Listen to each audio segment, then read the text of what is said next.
Boobyalla is a place name that few people would be familiar with. It is found on the far northeast coast of Tasmania, and today is difficult to visit and largely uninhabited. 130 years ago, it was an important harbour, servicing the local sheep stations, but also the extensive gold and tin bearing districts, including Marina, Gladstone, Garibaldi and Pioneer. Boobyalla is located at the confluence of the Ringarooma and Boobyalla rivers, just before they reach the sea. One of the first maps of this area was drawn in 1829 by surveyor Thomas Lewis as he travelled along the northeast coast. A later 1859 map shows the area named Ringarooma. This was later changed to Boobyalla. In 1836, James Scott surveyed up along the Ringarooma River and mapped a parcel of land allocated to William Henry Brown of Georgetown.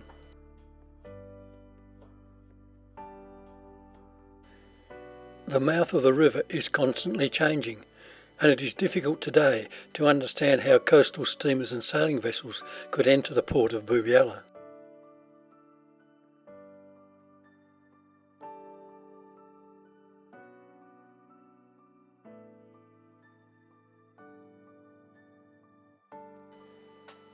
Not far away is another largely unknown area that we will visit, Bowler's Lagoon. The next two maps show the property owners at Boobyalla between 1888 and the early 1900s. The maps show many areas surveyed out for the township of Boobyalla, though in reality few houses were built here. In November 2019, there is little evidence to show that Boobyalla once had two hotels, the Caledonian and Smith's Hotel, a post office and telegraph station, jail, school, and up to 10 dwellings.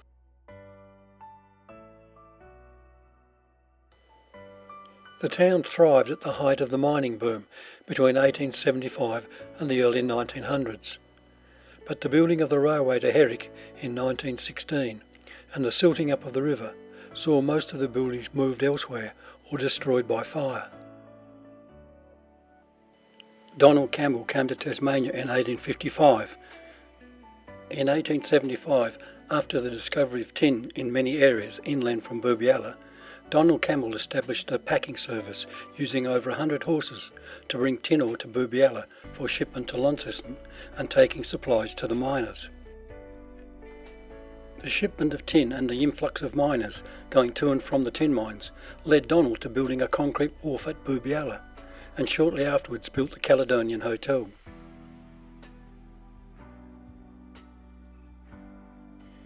By 1876 there were two hotels and a large store, post office, telegraph station, policeman, school and 10 surveyed building blocks. In 1888 the town had its names officially changed from Ringarooma to Boobyalla. Just upstream from Campbell's Wharf was Smith's Hotel and shipping facilities. Before the railway was extended to Branxholme in 1911 and Herrick in 1916, all supplies, mining equipment, miners and tin ore was carried in and out of the northeast by bullock team and horses. Boobyalla was the preferred port for shipping.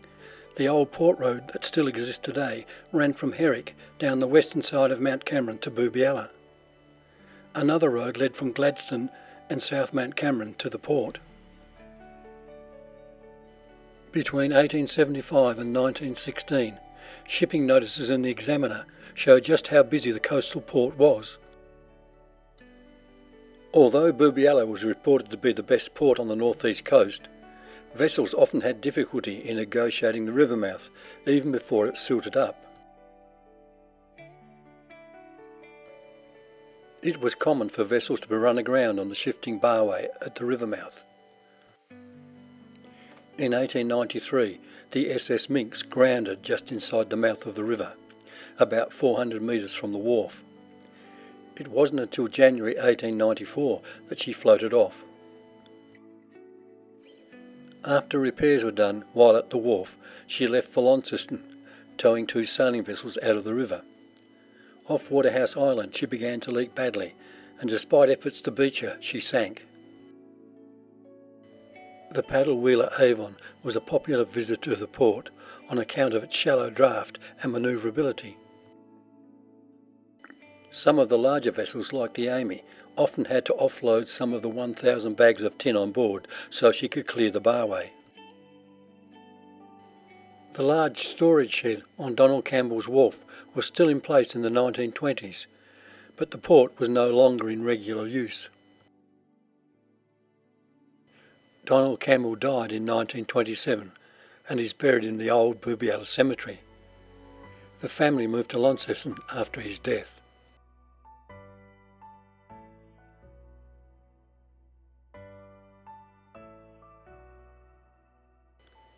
As we move up the Boobyalla River, we pass the fords on the old coast road that ran from Georgetown to Cape Portland.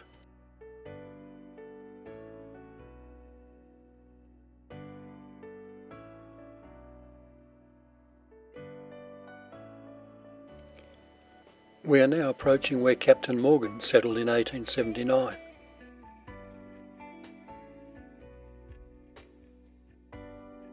Morgan took over some of Donald Campbell's leases and by 1883 occupied over 15,000 acres of Crown land in the district, as well as 60 acres where he built his house and sheds.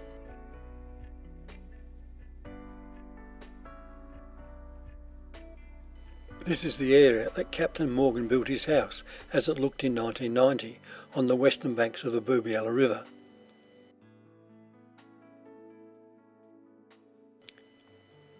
Some of the buildings still survive today. Students on Scottsdale High School survival camp visit this site and learn some of the district's early history.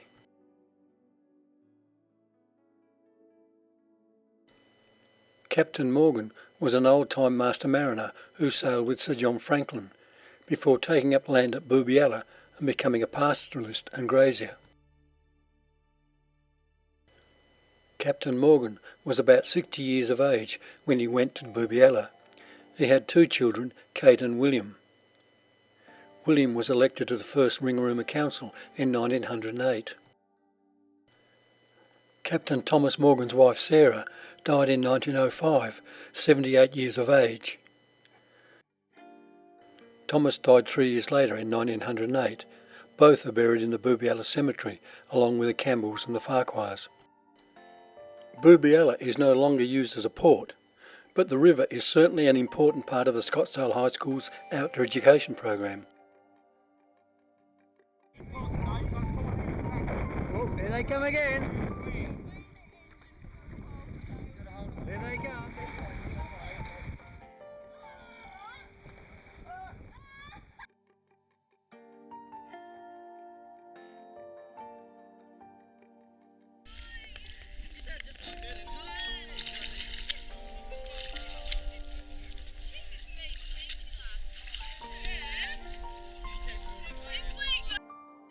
We leave the Boobyalla River and visit another largely unknown part of the northeast, Bowler's Lagoon. Bowler's Lagoon is a difficult area to access, and it has undergone considerable changes. Windswept sand has migrated inland, filling in much of the lagoon, yet incredibly, in 1836, parts of it were selected for farming.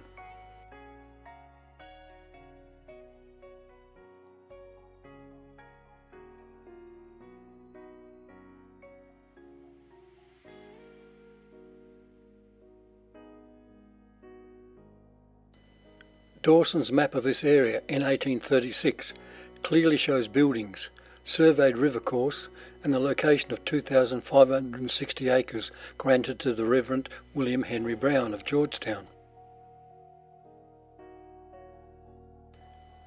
James Scott's journal describes how he met Dawson at the mouth of the Ringarooma River in 1836 and how he copied Dawson's plans. He also mentions meeting Dr. Brown's overseer and mentions Mr. Bowen and Foster's sheep, showing that these settlers had established themselves in the area by 1836. In 2019, Bowler's Lagoon has shrunk to half its size in the 1980s.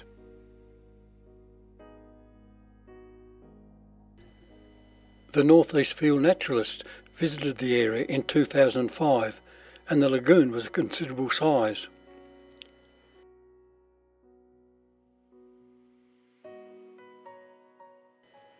Travelling over the dunes towards the Ringarooma River shows just how extensive the sand dunes have become.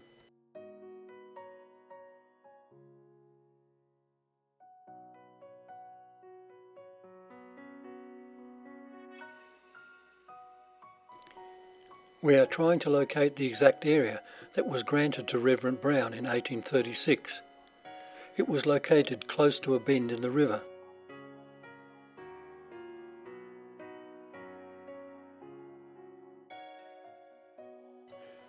This is also another area visited by students on the survival course. They had to navigate out of Bluey's Lagoon, follow the river down and then find Bowler's Lagoon using maps and compass.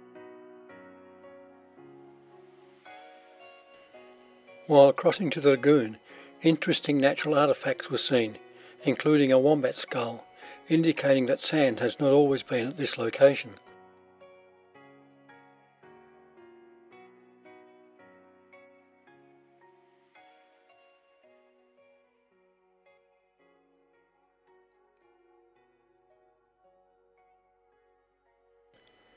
We are now approaching the side of Reverend Brown's grant, next to the Ringarooma River.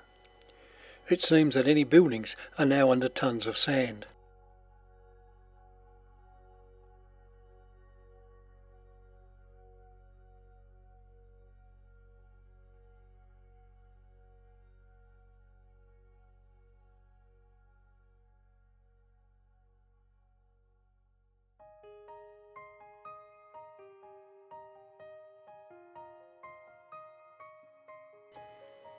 The remains of the old bridge across the Ringarooma River now comes into view. This is part of the coast road that ran from Georgetown through to Cape Portland. This road would also have given access to the Reverend Brown's property.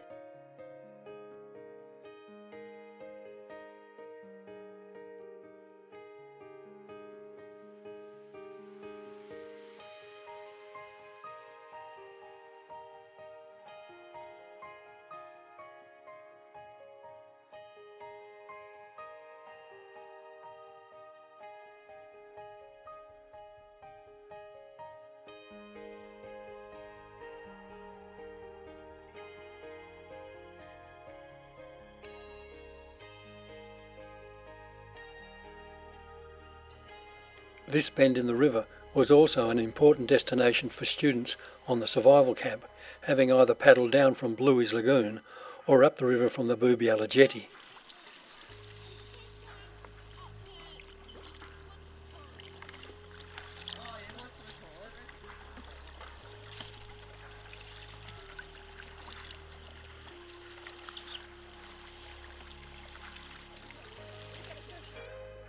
A wall of sand had encroached onto the Ringarooma River and forced it to turn westward. From this point, students often struck out on a compass bearing to find Bowler's Lagoon. Fence line? Well, there ain't no fence. Unless The fence is there. there. Oh, wicket, fence. Fence! We found a fence! Part of the fence. Bits of a fence. So if we'll go up the top and have a look. In crossing the dunes, we discovered an old fence line and poles holding the insulators and wires of the telegraph line to Cape Portland.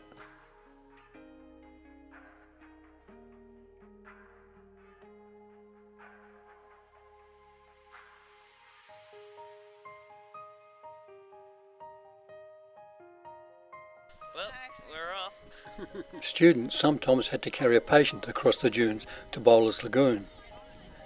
Compass bearings and a map had to be used, as the lagoon cannot be seen from the starting place on the Ringarooma River.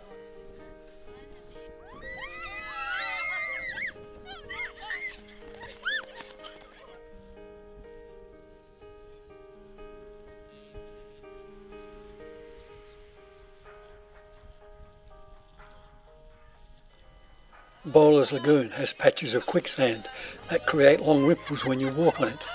until you break through.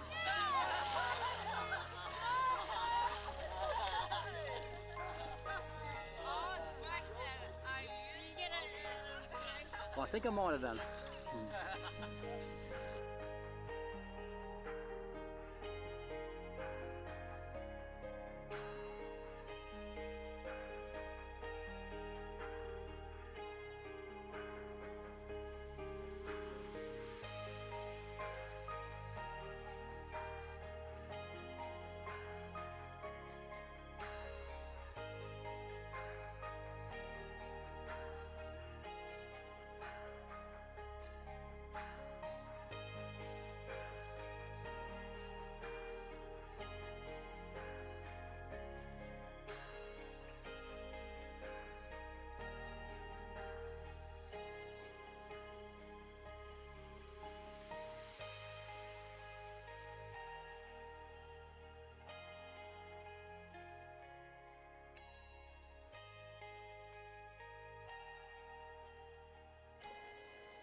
Looking back across from Red Hills to the west, it is hard to visualise that this region was once the lifeblood of transport.